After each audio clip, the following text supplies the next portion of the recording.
I have just accepted Her Majesty the Queen's kind invitation to form a new government. Well, ladies and gentlemen, it's fantastic to be back.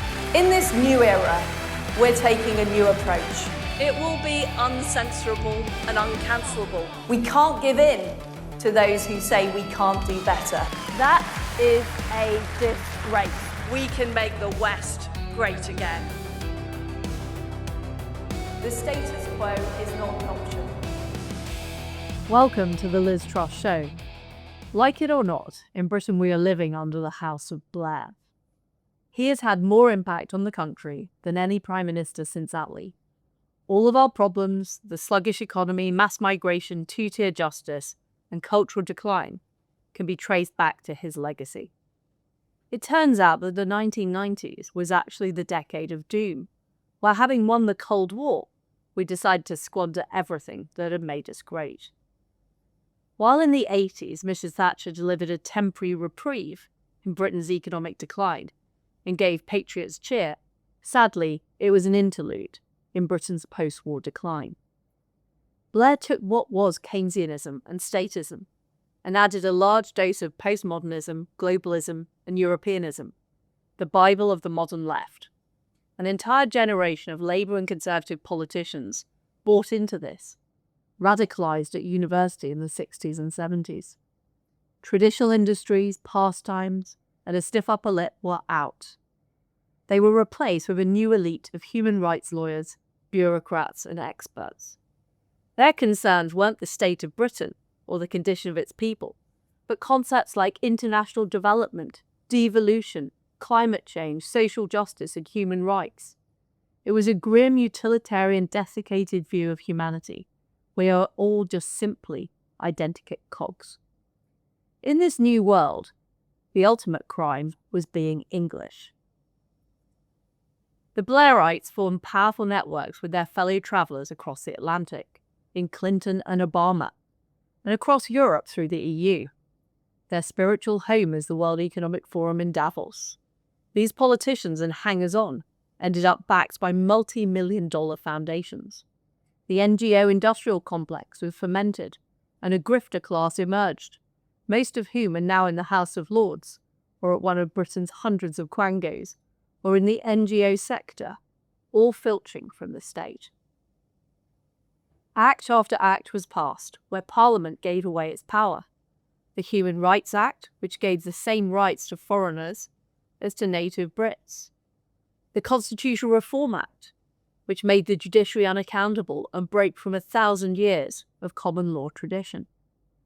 A fake Supreme Court was established in 2005. New independent fiefdoms were created over migration and climate change. Monetary policy was handed over to the unaccountable Bank of England. The permanent bureaucracy was entrenched and made unsackable through the Constitutional Reform and Governance Act 2010. DEI was put into law with the Equality Act. This filching of power was accompanied by stricter rules on the parties that always seemed to hit the right harder than the left, like the Political Parties Elections and Referendums Act that created the Electoral Commission. With less power and more hassle, the quality of politicians declined. The media was increasingly captured and muzzled, with new regulation and the creation of media regulator Ofcom. Britain's institutions were Europeanised. English common law would be replaced with Euro-constitutionalism, a separation of powers, where decisions would be made by expert technocrats, like a mini EU. So even when Britain voted to leave, the EU was still with us. Blair also opened the door to higher immigration and the affection of woke ideology into our institutions. Long before Black Lives Matter, the Macpherson report had described the Metropolitan Police as institutionally racist. Any lifeblood that Thatcher had reinserted into the British economy was drained out. More people went onto welfare through tax credits, creating a web of dependency. Our once successful oil, steel and car industries were sacrificed at the altar of climate change. A profligate state was funded through a banking and finance sector built on a castle of sand that eventually collapsed in 2008. Yet the financial crisis was not enough to halt the Blair era. It was entrenched by then. A supine media and a powerful web of vested interests went along with the fiction that all was well in Britain. The then Conservative government declared themselves the heirs to Blair. None of the seismic legislation was reversed. The British state continued on its autopilot decline. But the British public knew better. That's why they voted for Brexit. It's why they voted for change again in 2019 and 2024, only to see their hopes dashed. The ultimate Blair product, our human rights lawyer Prime Minister Keir Starmer, is on 12% approval ratings, and the public is finally ready for the counter-revolution. In this episode, we analyse what Blair did and why the opposition has been so limited. Until now. Well, welcome to the Liz Truss Show, and I'm joined by Tim Stanley, who's a columnist at the Daily Telegraph and also a former member of the Labour Party. And I believe you joined in 1997, maybe inspired by Tony Blair. Not really, no. I was on the far left of the party. I probably would have called myself a Bennite. And in a sense, I was an entryist for socialism. I thought that electing a big majority Labour government might lead to an irrevocable transfer of power and money from the rich to the poor. Well, none of that happened. But also over the course of the next 10 years, I became gradually more and more right-wing. And I left the Labour Party in 2010. Well, you say that you wish for a transfer of power. I mean, there was a transfer of power. There was a massive transfer of power from Parliament and elected politicians to unelected bureaucrats. That's correct. Judges. Did you notice that at the time? Yes, I think people were conscious of that. And putting back on my young left-wing hat, I think Iraq symbolized that. We were very opposed to what we regarded as the top-down decision-making, secretive and possibly lie-based decision-making that led us into Iraq. But also, the left did not feel they were consulted, much as they are today, on elements of welfare reform. PFI, the use of private money in the construction of hospitals. And I think one of the most important legacies of Blair's spin, democratic socialism, is that the clue is in the word democratic. It's meant to be transparent. It is meant to devolve power and involve as many people as possible. But actually, Blairism was incredibly centralizing as a force. And it also didn't take facts seriously. And we have a long debate about who started the fake news vibe. Who was it who injected this into Western civilization? I don't think it was Donald Trump, who in a way embodies a kind of an honest man's truthiness. What he says might not be accurate, but he kind of says something which is sort of true. By contrast, one often felt Blair and Alistair Campbell and those people were just lying to you and doing it quite skillfully in an entertaining way. We must remember how popular Blair was. He won 3 landslide elections. The third one wasn't so much a landslide, but a still big majority. But he injected that element of naked falsity into British politics. Do you see that as something separate to his constitutional vandalism? No. I mean, for me, the biggest things were the fact that he got rid of the role of Lord Chancellor and he essentially made the judiciary unaccountable. He made the Bank of England unaccountable, and he actually made the civil service unaccountable, ultimately with the Constitutional Reform and Governance Act, which was passed after he left office. But do you see that as connected with the lie-telling? I very much do. Remember, Tony Benn had that litany of questions he always liked to ask people. Who do you represent? Where does your power come from? How can I get rid of you? By contrast, the liberal left tradition, which Blair embodied, was much more interested in centralizing and covering up power. And there was a reason for that. Labour's internal narrative was, we were locked out of government for 18 years because everyone ganged up upon us. Business, newspapers, and the Tory party, and it proved, that experience proved, that you can't trust the voters' judgment.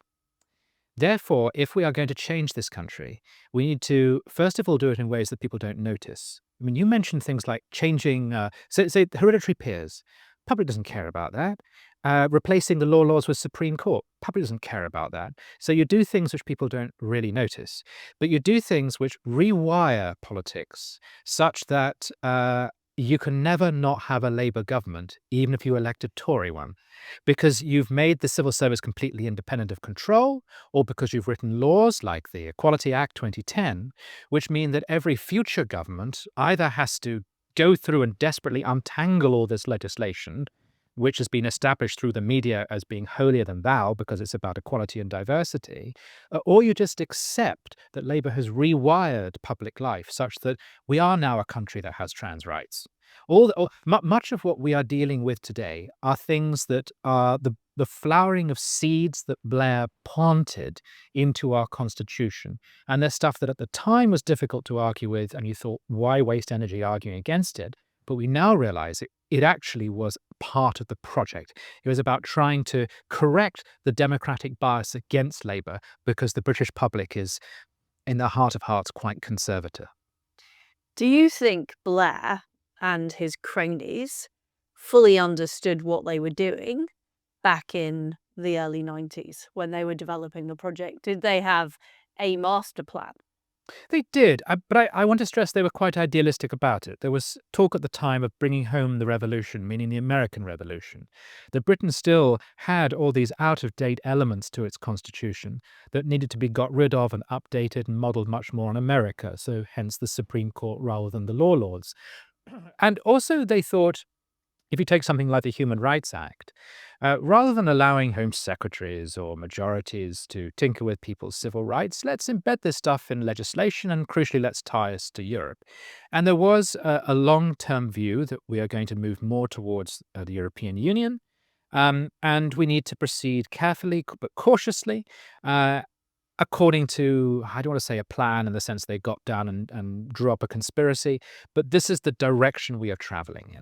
I think on economics, there was more of an open plan there. And I know the right at the moment is concerned largely with the constitutional effects of Blairism, but there were decisions made on economics at the time which also had a very profound long-term effect. He inherited a golden inheritance from the Conservative Party of low inflation, low unemployment, and balanced budget. And he blew that.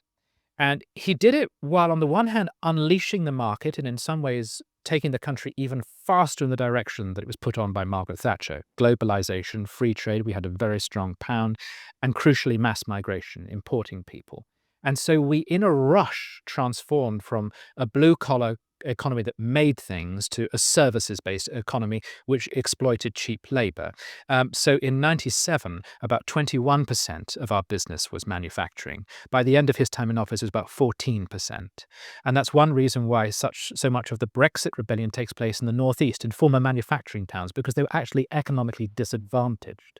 But at the same time as he's embracing the free market and giving people the false impression that, oh, Thatcher's revolution is being completed, there was a plan to create a flexicurity state. That's what Gordon Brown liked to call it, whereby, okay, markets can do their thing, but the state is going to become bigger and more directly involved in the form of welfare, health, education. Everyone must go to university, for example. Things like that. And on welfare, we will be more closely involved in people's lives. Sure Start, help you with raising your baby and that sort of thing. Tax credits was a very important element of this, such that the government ended up subsidizing low pay. Again, market could do whatever it's like, but the public will pick up the tab. And the result was that the state began to grow and grow to the point, as with the legal reforms, that it becomes very unpopular to unpick it. George Osborne wanted to have a go at rolling back tax credits, but he buckled because he realized it would be very unpopular. So I think there was there a plan? I don't know. There was an agenda. There was a goal. It was somewhat idealistic, and it was really about embedding social democracy in British life, such that you wouldn't notice at first that the country was changing, but 20 years later it would look a very different place. Well, he succeeded, hasn't he? Totally. If you look at the impact that prime ministers have had, I would say he's had more impact than Mrs. Thatcher had on our country.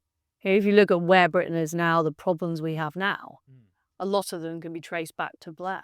I think Thatcher's very important. I don't know if I'd agree with that, but what I will accept is that Thatcher was really a counter-revolution. She was rolling back the other great reforming government of Labour, the 1945 one. And much of what she was doing, we can have an argument about whether she was revolutionary or not. I would say, actually, no, she was a conservative and that she was just turning the clock back to what had been there before, the free enterprise economy that Britain had previously enjoyed. Blair was creating something new. He was remodeling us along European and American lines, and he succeeded. I would argue more European than American. I mean, if you look at the British economy and our problems, they now resemble France or Germany.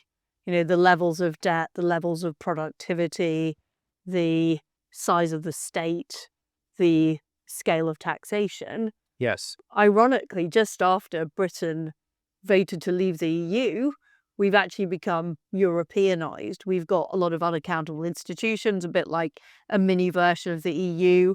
We have this economy which is not earning its way in the world. America has shot off in terms of growth compared to Britain and the EU. So we're in this kind of strange sort of pseudo-European, and a lot of our bureaucrats want to be European bureaucrats. They'd love to be transferred to the European Commission or the World Bank or the IMF. Yes. And they're still part of that system. Yes. And that is one of the big problems I think we had when Brexit, was not fully implemented, because our whole system, particularly under Blair, although the Maastricht Treaty, which actually laid out independence of the Bank of England, was passed prior to Blair. It was passed under Major, but we had that Europeanization, which we still haven't reversed out of. Absolutely. It was as if Blair had put us on a certain track. And Brexit was everyone pulling the cord and saying, stop the train. But we're still on the track. And that's why it wasn't enough just to do Brexit, to make Brexit work. Brexit working would have been symptomatic of the state having been refitted and retooled. And part of the problem was that much of our bureaucracy didn't want to do that. I want to stress again, as I say, when we talk in terms of plot, we must also consider that much of what Blair did was experimental. So if you take, for instance, his approach to healthcare, initially he just spent big money on it and he just paid off people. Later, when he realized that wasn't working and Alan Milburn came in, that's when they start introducing sort of private sector style reforms. So there's an element of Blairism of flexibility in approach. And he was also very good at it. He remains, his polling compared to most people's polling today is pretty impressive. He was good at this. And that's one reason why he got away with it. And I think everyone should acknowledge that. There's no denying that he was rather good at it. But I would say that he was the last prime minister who was actually able to run Britain. Right. Because he spent his entire term of office giving away the powers. Yes. So I think every single prime minister has successively been less and less popular. Yes. Culminating with Keir Starmer, who's the least popular ever. Yes. Because they are trapped in a Blair cage. And part of another problem, and the exceptions to this rule are Liz and Boris, is a generation of politicians thought Blair did it so well that they thought politics was Blairism, and that you won by imitating Blair both in style and in policy. And the result was that we had a succession of prime ministers who were a copy of a copy. Blair himself was fundamentally insubstantial, very good at style, but fundamentally insubstantial. And then the Tories copied someone who was insubstantial. So Cameron is imitating Blair, and then May is imitating him, and then Rishi is imitating, and now Starmer is imitating him. And of course, whenever you do multiple copies of something, it always looks weaker than the original. And they don't seem to have realized people are done with the Blair era. We've moved beyond that. The experiment has been proven to fail, and the public wishes to move on. You say Blair's insubstantial, but I would argue he's actually very clever. Yeah, clever. That's the problem. Yeah. Do you think in designing these new utopian Europeanized structures like the Supreme Court or the Independent Bank of England, who do you think was informing him? Where was he getting these ideas from? Who were the intellectual godfathers? Oh, well, there were actual intellectual philosophers like Anthony Giddens who were involved. I'm not quite sure I'm the person to ask, but I would point out that much of this had been developing within Europe, ideas about market socialism, etc., since the 70s and 80s. So he was picking up the third way idea. He was picking up from other people and other places. And of course, Bill Clinton had set something of a template in the United States. But but I don't think I can give names. We had this sort of international movement, didn't we? Yeah, absolutely. With Yes. Clinton leading on to Obama. Yes. You know, one of And they themselves are imitating New Zealand and Australia. New Zealand is the first place that really embraces third way politics on the left. Yeah. And what they did as well as creating all these government institutions, they created these NGOs, the kind of client state, Which they then populate. which they then continue to subsist in. So you have the Tony Blair Institute, which was actually funded by USAID. Yes. You have the Clinton Foundation. You have Barack Obama continuing to be heavily involved in American government even after he's lost the presidency. So they've managed to achieve Permanent government outside of government. They're like Versailles. And Paul Ovenden, the former Labour aide who lost his job over some salty remarks about Diane Abbott, in the Times actually finally gave a very good name to this, which is the stakeholder state.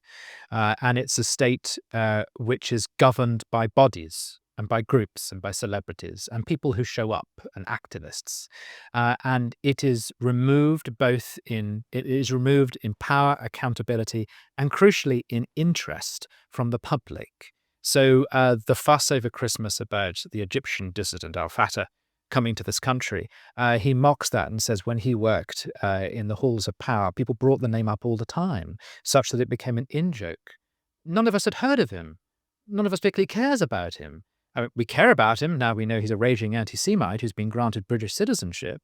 But how does an Egyptian dissident end up being granted citizenship? And when the Tories, because of course that happened, the Tories are asked, why did this happen? Priti Patel answers, it was out of my hands. But what has become of the British state that Home Secretaries are not directly involved in decision-making about inviting very controversial people to become citizens?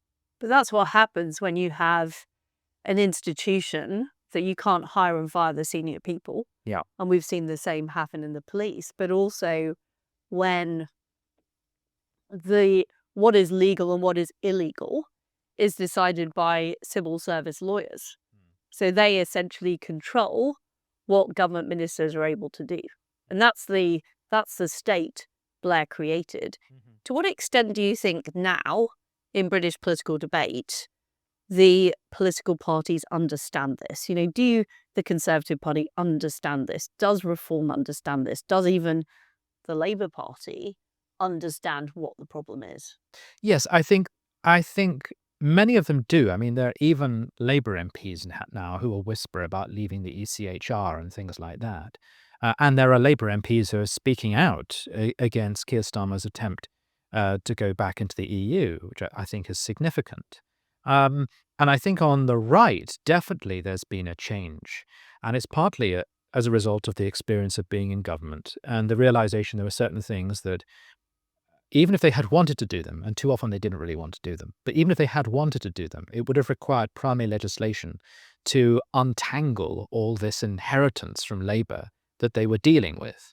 I mean, one might ask why it took them 14 years to come to this conclusion. You could say it was Brexit that forced them to confront it. And part of the problem is that there are many within the Tory party who are Blairites in spirit.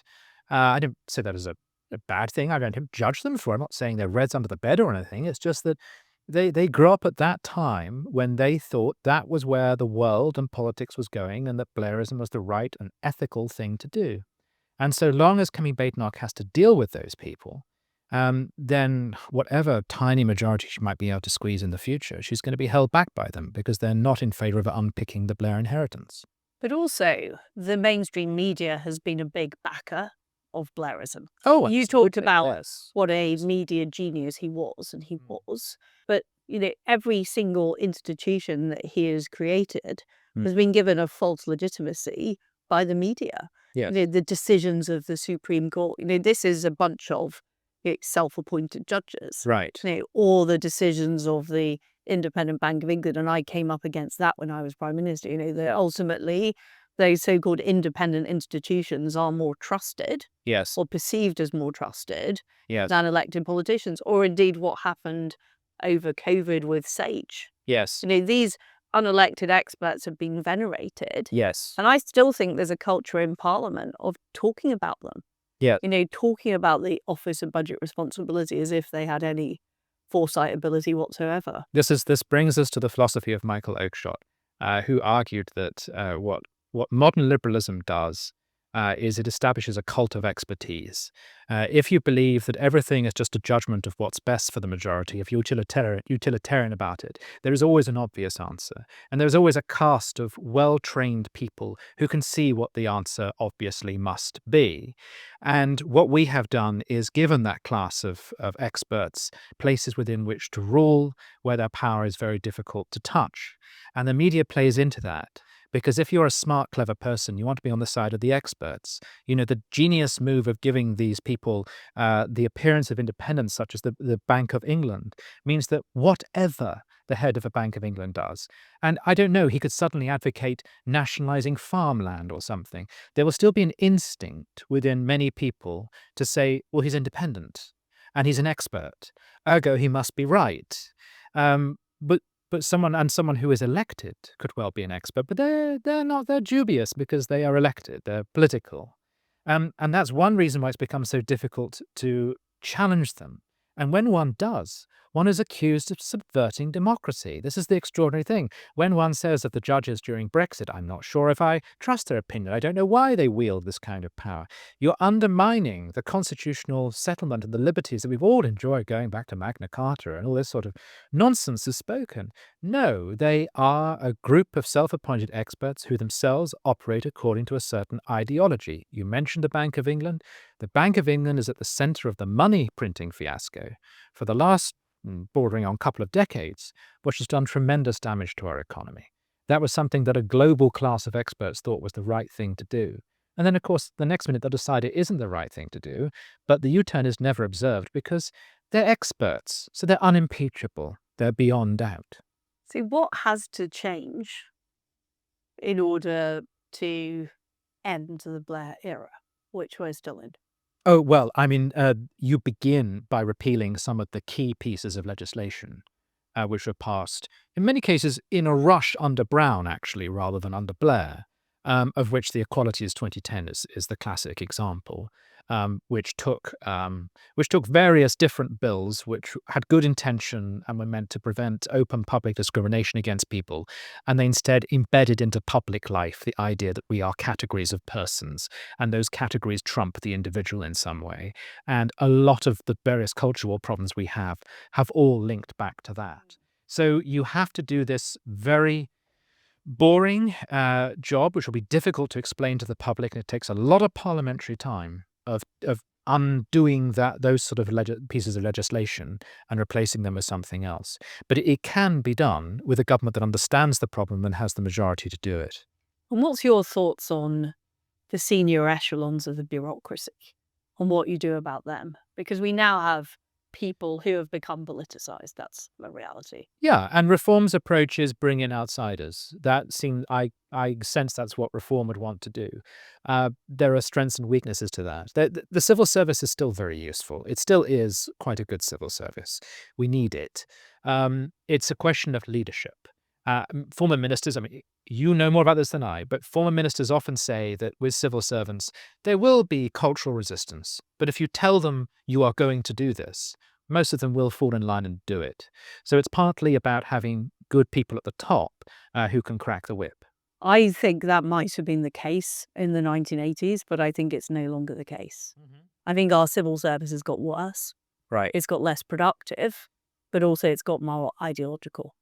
And people join the civil service now because they believe in Keynesian economics or they believe in transgender ideology. I'm not convinced, and I think we live in a different world from the world where people were even capable of impartiality. I mean, I've never been a believer in the permanent bureaucracy. Right. I think Northcote Trevellyan was a mistake. Right. I think in the 80s you had a civil service that understood what impartiality was. Look at the BBC now. That's a classic example of an organisation that thinks it's impartial but is just incapable of being so. And I think Yes. that is almost a more open expression of what the civil service is actually like. Yes. Yeah, that's interesting. Yes, the BBC's interpretation of impartiality is heavily ideological.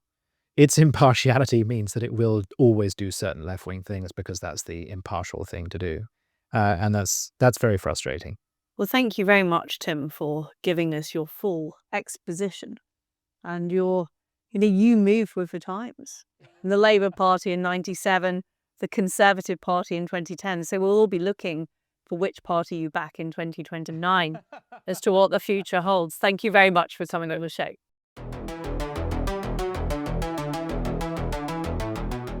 Well, today I'm joined by Dr. David Starkey, eminent historian and constitutional expert.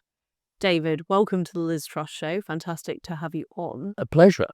Do you want to tell us a bit about the extent to which Tony Blair and the changes he made in legislation are responsible for the current state of Britain? Yes, I think in one sense we're resorting to a fiction.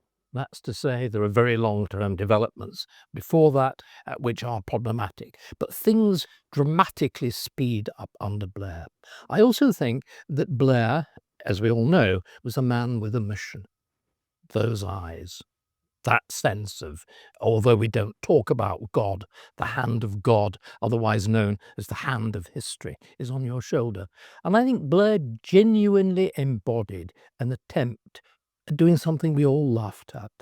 I remember I spent the election night of 1997 having drunk far too much moderately good champagne with my head largely down the lavatory, but I had a certain premonition something was going to happen. I think the first sign was Blair telling us, we are, after all, the oldest continuous polity in the world. I don't mean Japanese emperors. The way of doing business. Essentially, genuinely going back to Magna Carta. He told us we were a new country. Do you know what? We laughed. We laughed at Cool Britannia, at least anybody intelligent did. But he was right. He remade us. He refashioned on this ancient structure. He put a kind of gimcrack modern. It was all, lacquered plastic and felt. It was cheap toys. But he did it and he believed in it. And I think there was a central theme. Again, one of the reasons that Blair got away with this was that the changes were piecemeal. They were never introduced together. They were scattered right from the beginning. The enormous changes that were an area that you were very concerned with.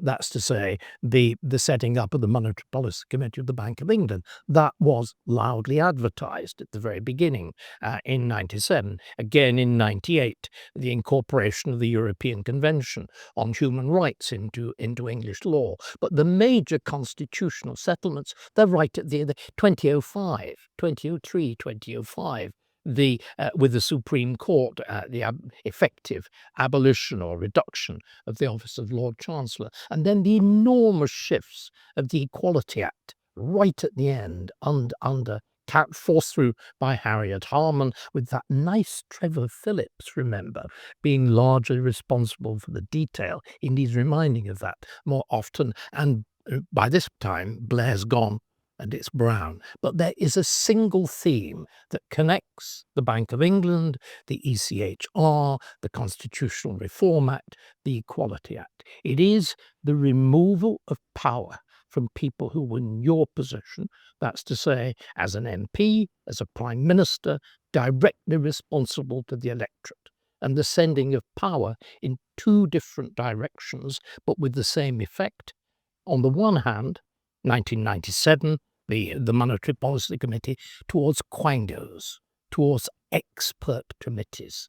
We were talking a little bit before we went on air about philosophy, Plato, those two great different views of government.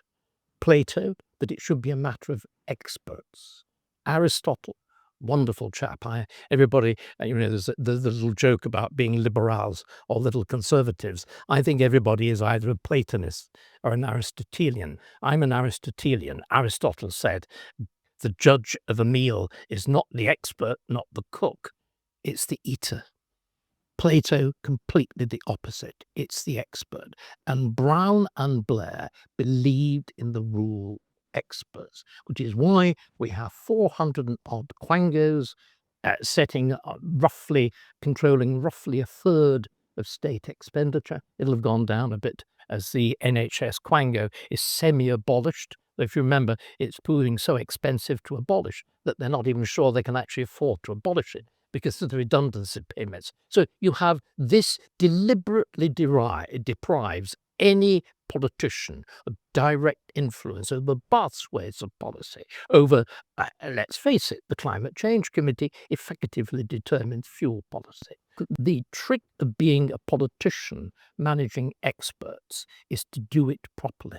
And there are two ways of doing it.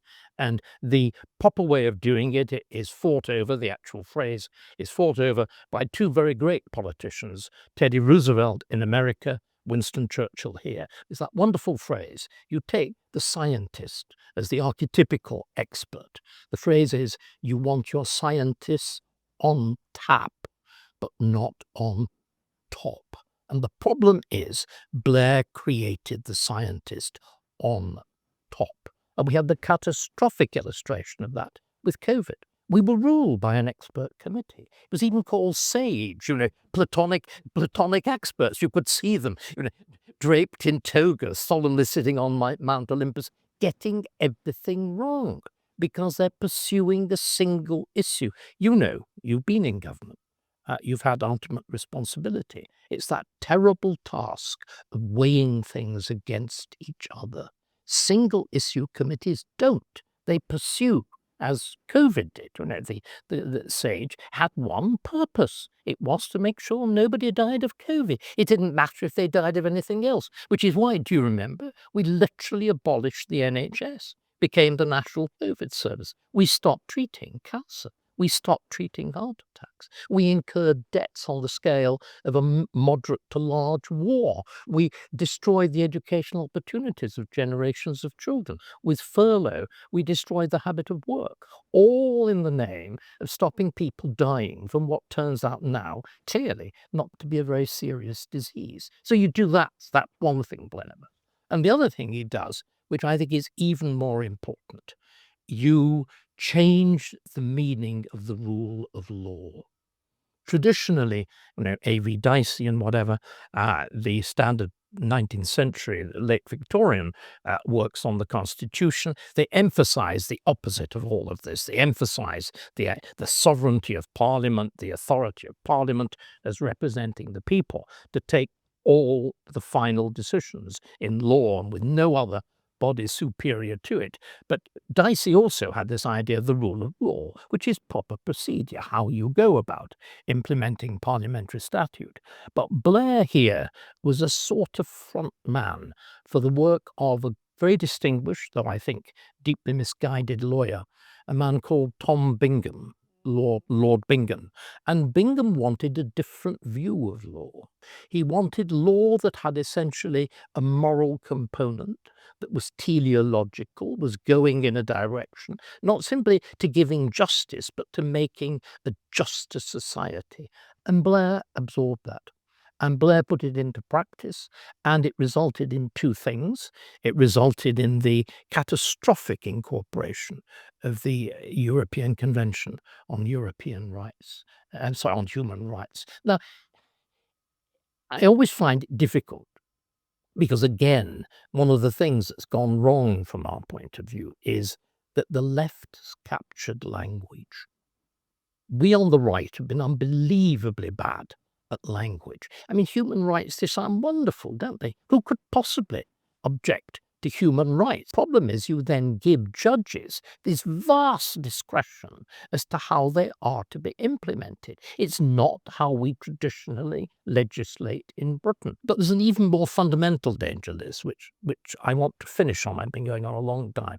And I want to highlight what I think is the central fault. One is, as I said, this again is a way, because you give power to judges, you set up the Supreme Court, and so on, and that effectively you make politicians answerable to judges. But I think there's another, even greater danger. Everything that I've been talking about removes a simple idea that government has got one central purpose. If we have the expert committees, government becomes about protecting the climate. It becomes about protecting nature. It becomes about protecting historic buildings, all in an absolute multiplier of different things. So when you are a government minister, you are essentially beholden to the legal judgments made by civil servants, Really? even the statistical judgments. So you can't change numbers. The OBN. They decide what the truth is. Yeah. So, for example, the Boris wave, they projected there would be 200,000 net migration into Britain. In fact, there was 1 million. But there is no accountability for the civil servants who got the numbers wrong.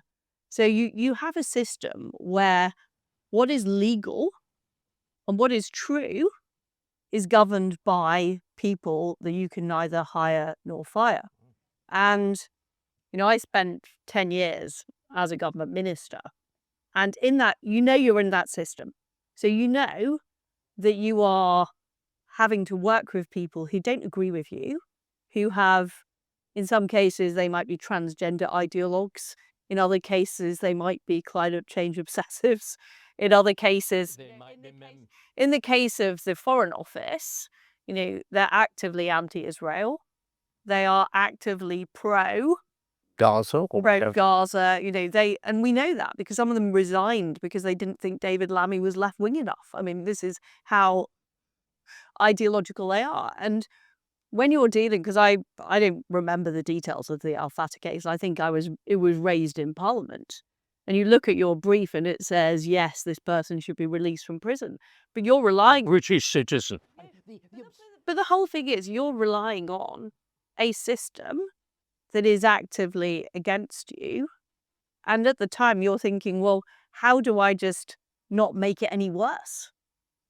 And this is why I eventually have come to the conclusion that the whole system just doesn't work. You can't actually actively, as a government minister, challenge these, for example, the Chagos Island decision, because you'll be told that's illegal. You see, I think the key point, if you actually look at the Civil Service Act or whatever it's called, it gave civil servants the duty of enforcing the rule of law. They are sworn now to the rule of law. Now that's broken the whole notion that the minister carries final responsibility. It gives the civil servants a separate leverage. And do you know what is terrifying? I gather this is now true of the army. It is now true of the armed forces. And this creates complete parallel structures. And what of course has happened is these parallel structures, as you said, are now entrenched by the legal changes that Blair made. And you see, again, you see this at its most manifest, its most dangerous, in the decision of the Supreme Court to rule the prorogation of Parliament illegal.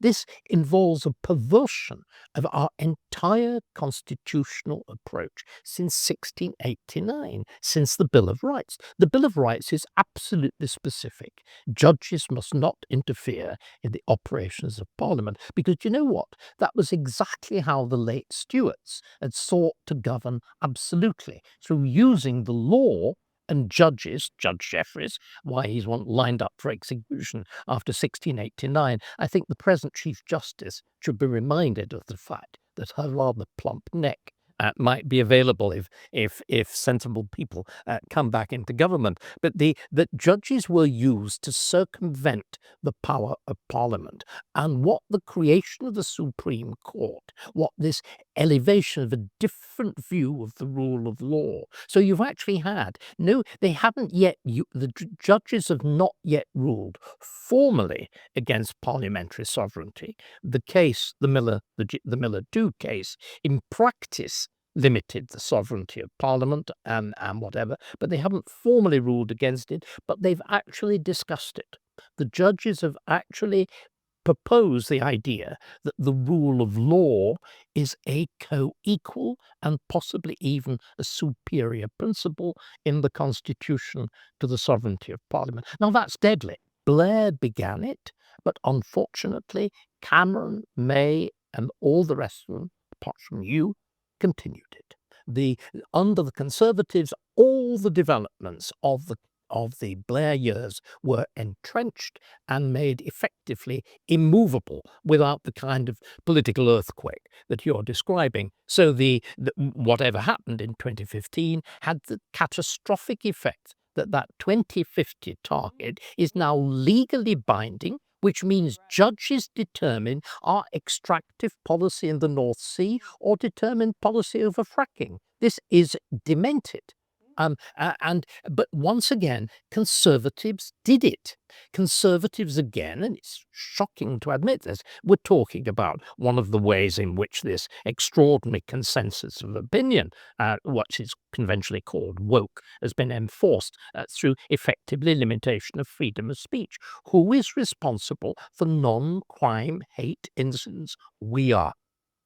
They are directly the result of the activities of the setting up of the College of Policing, of the follow-through with huge acclamation, of the extraordinary reverberations of the Lawrence Inquiry, which have been utterly catastrophic in its legal consequences, and I think its consequences for policing. And they conclude in this horror of effectively thought crime, with Conservatives being responsible. The point I wanted to make about the Attorney General is even the Attorney General has lost power.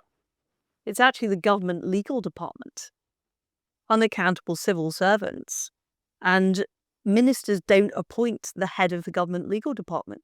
It's appointed by the civil service. They are the ultimate arbiters of the law. Are you really sure? I mean, the extraordinary shift in approach, which I know Chagos was put on the carpet again by James Cleverly, but I think a dramatic shift of the pace of action under Hermer. And he seems to be behind a lot of these. The man who acted for Mauritius in the legal action before the International Court to get the Chagos Islands. And the man who, when Britain is defeated in that action, is, if I remember correctly, shown dancing on a Union Jack. And who gives the Bingham Lecture at Cambridge last year? The Lord Hermer, in which he announces the absolute commitment of Starmer's government to the letter of international law, which of course we've seen completely exploded by recent events in Latin America, in Venezuela. I mean, the idea of international law as a universally applying order of jurisdiction is so infinitely silly. Our behaviour over the Chagos Islands looked suicidal before. It now just looks silly. It's shifted from one mental disease of suicide to another dementia, and we appear as a demented state. But we were, we, and I say Britain, and the sort of Blairites and the people that followed them, were part of the Clinton-Obama EU world order. There was a world order. It was, they believed in mass migration, climate change action, human rights, international development, all this stuff. They built a massive infrastructure, the Nuclear Institute, all of this stuff, World Economic Forum at Davos. They had a set of beliefs. Blair was very much part of that network. And now Britain is left high and dry, and the EU is left high and dry because the rest of the world has moved on, and they're busy building coal-fired power stations and We look silly. We essentially look silly. We look silly. But I did want to come back to what you were saying about the Conservatives in government, and I very much agree that there was a whole group of Conservatives who wanted to be the heir to Blair, who said they wanted, and they also pursued these crazy policies like net zero, transgender ideology. But there were also, and I think this is what happened on the Chagos Islands, because Blair had embedded that legal orthodoxy within the government, which was protected by law, you then had Conservative ministers tied in by that, who didn't necessarily want to do anything, who were kicking the can down the road. And I think what happened when Lord Hermer got in is he stopped. So what was happening is, in that government, you had Conservative ministers who were genuinely Conservatives trying to stop the flow, stop the tide, but the tide was already rolling because Blair had put it in there, and no one was prepared to do the big things, because the big things that need to be done are repealing the acts. You've got to repeal all of the acts we've just been talking Remember, about. I invented the term. I invented the idea. What you've got to do, you have a great repeal and then a restoration, where it all goes wrong. And it goes wrong in a way which absorbs not simply the worst of the Conservative Party, but the best of the Conservative Party, is 1945. 1945, as a result of remember, the second horror in people's lifetimes. The Second World War breaks out only 21 years after the first. There is an extraordinary, desperate belief that there needs to be a new world order. The most surprising people we know with Churchill believe in world government or European unity. There's this desperate desire. And the thing that really brought it home to me was reading, in many ways, an impressive little book written in 1947 on the idea of conservatism by somebody that I'd always thought of as the most Buffton Tufton of conservatives, Quentin Hogg. And it begins with, well, I suppose he's a sincere churchman. So it begins with ideas of natural law, of biblical law, and then embraces, this is Quentin Hogg. Oh, of course, we will be entirely keen on the idea of world government. But that, you see what I mean? The predisposition to globalization is built in there as a moral imperative. And there's something which is peculiarly British and that we need to understand, exercising a profound influence. It's what happens in the last stage of empire. If you look again at what Hogg says about empire in that book, he talks about the idea of trusteeship. There's this extraordinary idea as you're trying, in that post-war world, in face of all the ideas that and policies that lead to the catastrophe of Suez, you're trying to justify empire. You come up with this extraordinary idea that we're in empire for the benefit of our subjects. That in a sense it becomes a moral ideal. It's this ideal of liberal empire. So the idea of empire as trusteeship. In other words, you've already, in a sense, if you put all these things together, the internationalism, the belief in a universal law, the notion of operating for the interests of other people, you've already shunted aside the notion of a national interest. And I think that this is where conservatism centrally has gone absolutely wrong. The only one of our leaders, I think, not even Churchill is exempt from this, the only one of our leaders who've ever got it absolutely right in terms of ideas is Disraeli.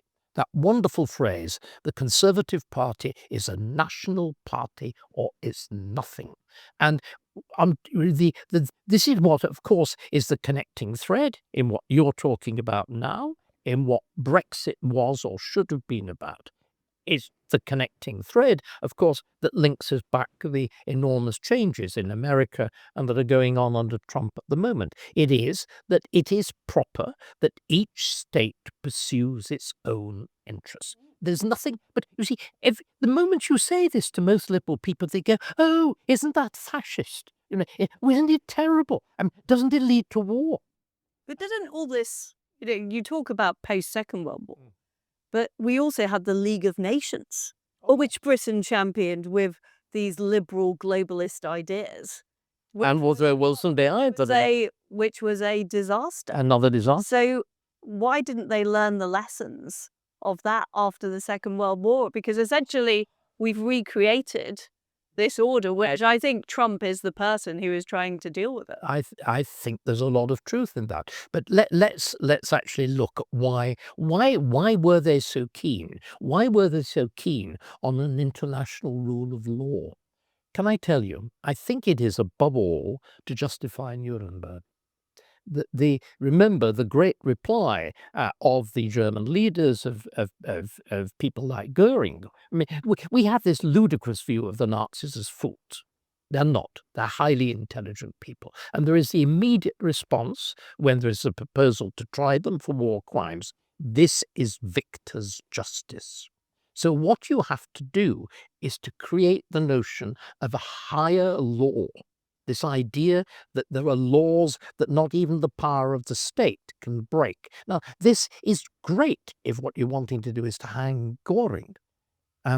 Or Goebbels has already, like Hitler, disposed of himself. It's great, but potentially it leads you into this morass. Again, why in 45 again do you come up with the first universal declaration of human rights, powered in a major way by Eleanor Roosevelt? It's this same set of ideas, and they sound good. They sound wonderful.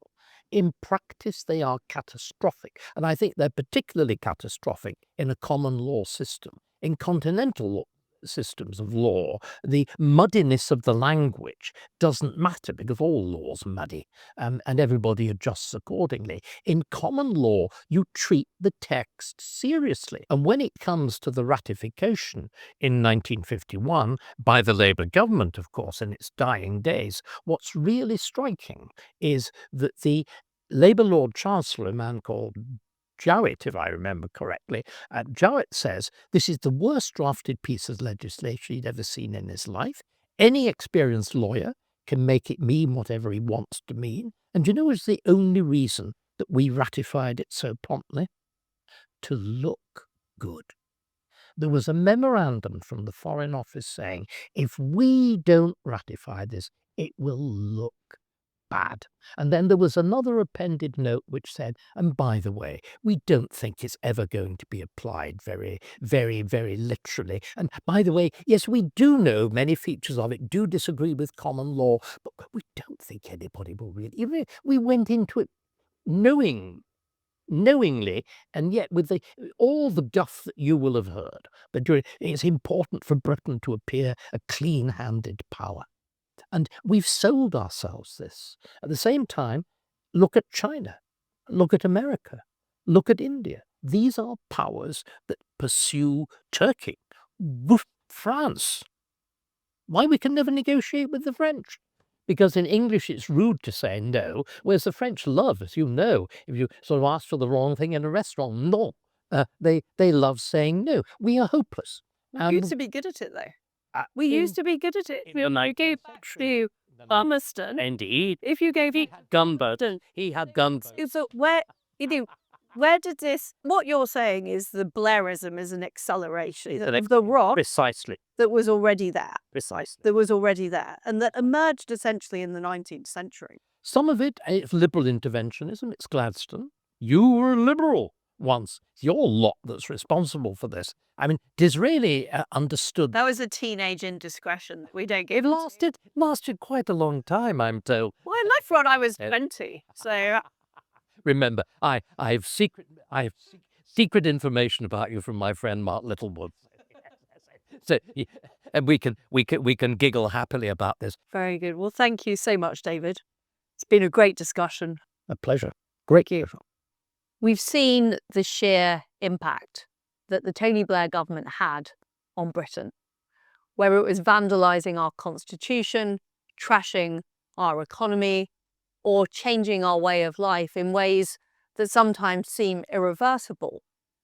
Blair's government has had a lasting effect on our country, and subsequent governments failed to reverse those laws, the Human Rights Act, the Constitutional Reform Act, the Climate Change Act, that have trapped Britain in this technocratic stasis.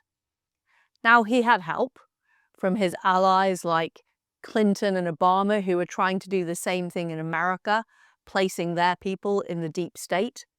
The European Union, another haven of technocratic, anti-democratic thinking. And of course, British history is littered with people on the left who have hated Britain, who wanted to subscribe to a globalist agenda. But I think our country is at a serious crisis point now. It has become ungovernable. Elected politicians aren't able to direct the government in the national interest because of the web of laws that Tony Blair and his acolytes created. And of course, changing that is going to be very, very hard. But if we are to escape the House of Blair, that is what we need to do.